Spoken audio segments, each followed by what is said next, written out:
ಶ್ರೀ ಪರಮಾತ್ಮನೇ ನಮಃ. ಶ್ರೀಮದ್ಭಗವದ್ಗೀತಾ ಅಥ ಚತುರ್ದಶೋऽಧ್ಯಾಯಃ. ಗುಣತ್ರಯ ವಿಭಾಗಯೋಗಃ.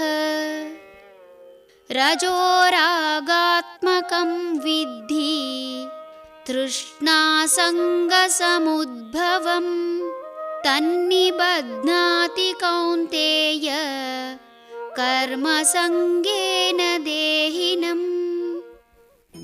ರಜೋಗುಣವು ರಾಗರೂಪವಾಗಿರುವುದೆಂದು ತಿಳಿ. ಅದು ಬಯಕೆ, ಆಸಕ್ತಿ ಇವುಗಳಿಗೆ ಕಾರಣ ಎಂದು ತಿಳಿ. ಎಲೆ ಕೌಂತೆಯನೇ, ಅದು ದೇಹಿಯನ್ನು ಕರ್ಮಸಂಗದಿಂದ ಕಟ್ಟಿಹಾಕುವುದು. ಮನುಷ್ಯ ವರ್ತಮಾನದಲ್ಲಿ ಇರುವುದಕ್ಕಿಂತ ಭವಿಷ್ಯದಲ್ಲೇ ತನ್ನ ಮನಸ್ಸನ್ನು ನೆಲೆಗೊಳಿಸುವುದು ಹೆಚ್ಚು.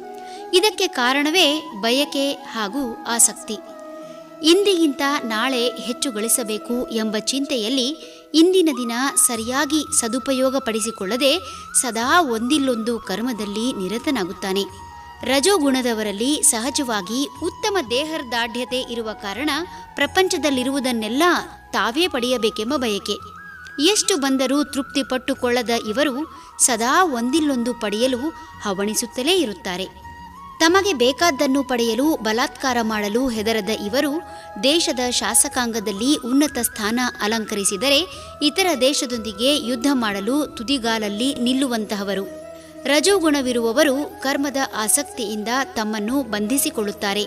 ತಾವು ಹುಟ್ಟಿರುವುದೇ ತಮ್ಮ ಬಯಕೆಗಳನ್ನು ಈಡೇರಿಸಿಕೊಳ್ಳಲಿಕ್ಕೆ ಎಂಬ ಗುರಿಯೊಂದಿಗೆ ಕೆಲಸ ಮಾಡುವ ಇವರಿಗೆ ದಯೆ, ದಾಕ್ಷಿಣ್ಯ, ಅನುಕಂಪ ಇವುಗಳು ಸ್ವಲ್ಪ ಕಡಿಮೆಯೇ ಸರಿ. ಹರಿ ಓಂ ತತ್ಸತ್.